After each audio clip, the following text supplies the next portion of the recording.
Deuxième partie de la présentation qui concerne cette fois-ci les groupes de travail. Vous allez voir que en fait, avec la plateforme Outlook 365, vous allez avoir la possibilité de créer vos propres groupes de travail dans lesquels vous allez pouvoir échanger des fichiers, échanger un calendrier, partager un calendrier commun et puis partager aussi différentes conversations. Pour avoir accès à ces groupes, vous allez dans vos contacts. Les groupes, en fait, c'est une sorte c'est une nouveauté par rapport à SharePoint, ce qui existait avant, une sorte de plateforme d'échange. Office 365 a fait une petite simplification pour pouvoir créer justement ces groupes à partir des personnes, personnes utilisatrices. Donc, parmi les contacts, vous avez les contacts personnels, vous avez des annuaires et donc vous avez les fameux groupes. Vous pouvez voir que pour l'instant, au LFM, on a plusieurs groupes. Vous avez vos groupes préférés, vous avez le choix en cliquant sur ces petites étoiles, là, vous avez le choix d'ajouter les groupes dans vos favoris. J'ai ajouté le groupe Math et le groupe Twig dans mes favoris, c'est ceux que je consulte le plus souvent. Vous avez la possibilité ensuite de parcourir les groupes. Alors parcourir les groupes, c'est visualiser tous les groupes qui existent au sein du LFM. Vous voyez que moi je participe déjà à 5 groupes, mais vous avez des groupes supplémentaires. Il y a les groupes élémentaires, des groupes primaires, la newsletter, etc., etc. Comment fonctionne un groupe? Si prenons le groupe Twig par exemple. En cliquant sur le groupe Twig, vous avez accès aux différents fichiers du groupe en cliquant sur Fichier.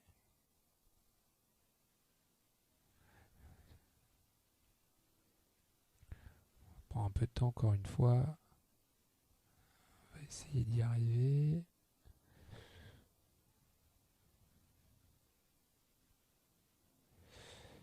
Voilà, au passage, vous voyez qu'en haut, on est passé à OneDrive. On n'est plus dans ce qu'on avait tout à l'heure, Outlook.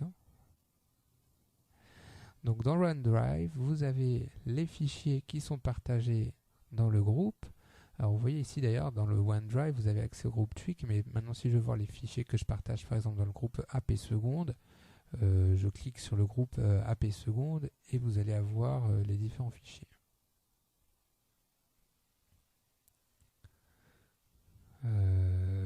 Tout ça est bien lent, je vous le fais en temps réel, même avec une connexion plutôt correcte.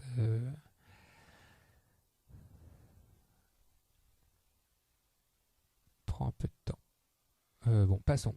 Vous avez donc les fichiers que je viens de vous présenter, les contacts, tous les membres du groupe qui apparaissent dans une liste, et vous avez aussi les conversations. Donc vous allez pouvoir démarrer une conversation avec tous les utilisateurs du groupe en cliquant, mais ça vous avez déjà pu l'utiliser pour certains, vous l'avez déjà utilisé dans le groupe Twig. Donc vous pouvez démarrer une conversation ou répondre, liker, donc j'aime la conversation, ou je peux même voir le fil des différentes conversations. Je peux même répondre en cliquant sur répondre à tous. Je peux même répondre au fil de discussion. Au passage, chaque discussion, si vous êtes abonné au groupe, chaque discussion apparaîtra aussi dans votre boîte mail.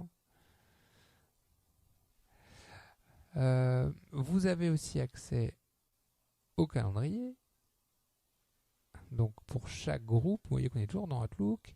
On voit de nouveau la partie de calendrier que vous avez partagée et vous allez voir apparaître directement le calendrier du groupe.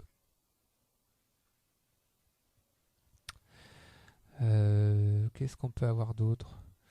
Bon, si on parcourt les 3 petits points, vous avez le bloc-notes, supprimer les favoris puisque je l'ai choisi dans mes favoris, je peux annuler l'abonnement pour éviter d'avoir des mails tout le temps, je peux modifier le groupe puisque je suis administrateur, afficher différents détails, je peux même quitter le groupe si je ne veux plus avoir aucune informations. Donc l'abonnement, c'est assez intéressant si vous en avez marre d'obtenir, si vous ne souhaitez plus obtenir les mails quand il y a trop de discussions, bah vous désabonnez, vous n'aurez plus de mails.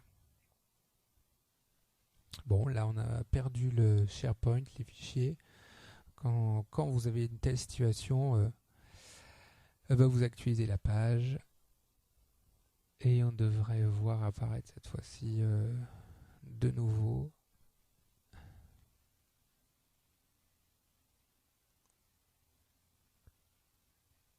Voilà.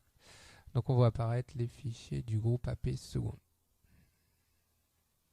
Ces fichiers sont partagés par tous les membres du groupe et n'importe quel membre du groupe peut modifier le fichier.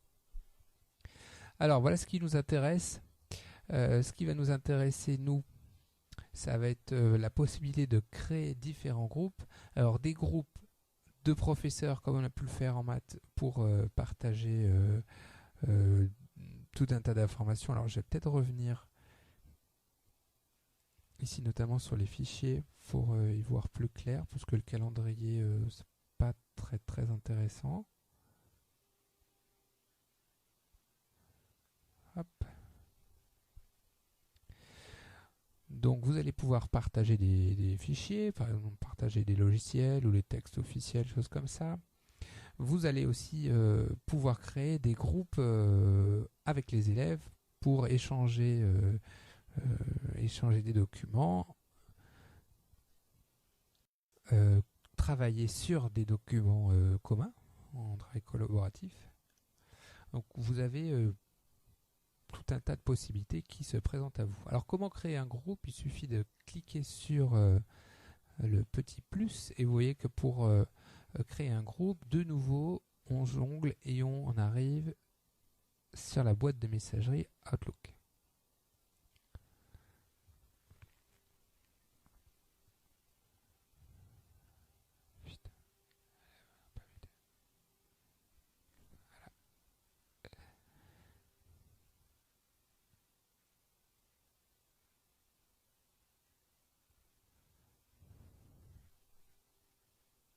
Voilà.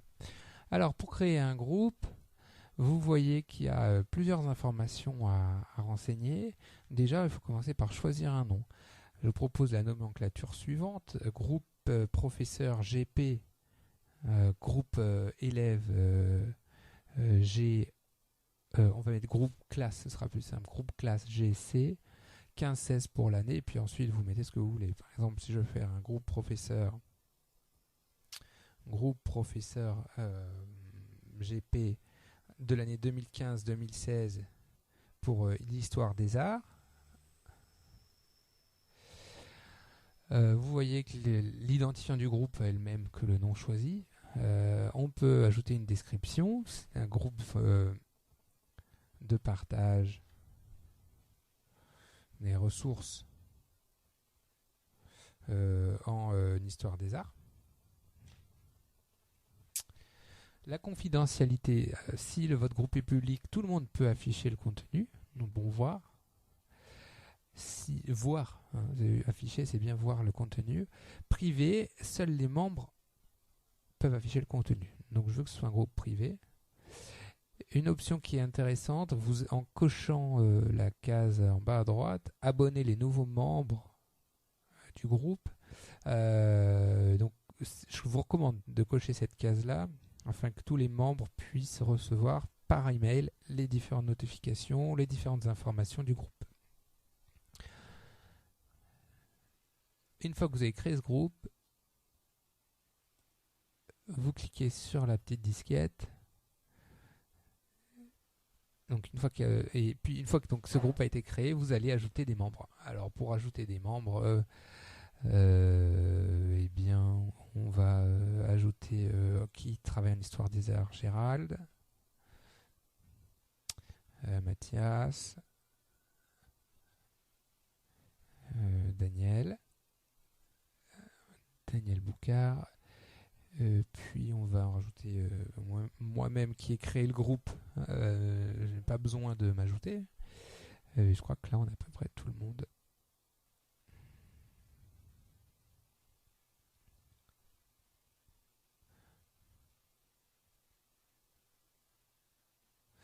Voilà, vous avez le groupe qui est prêt, le calendrier qui est aussi prêt.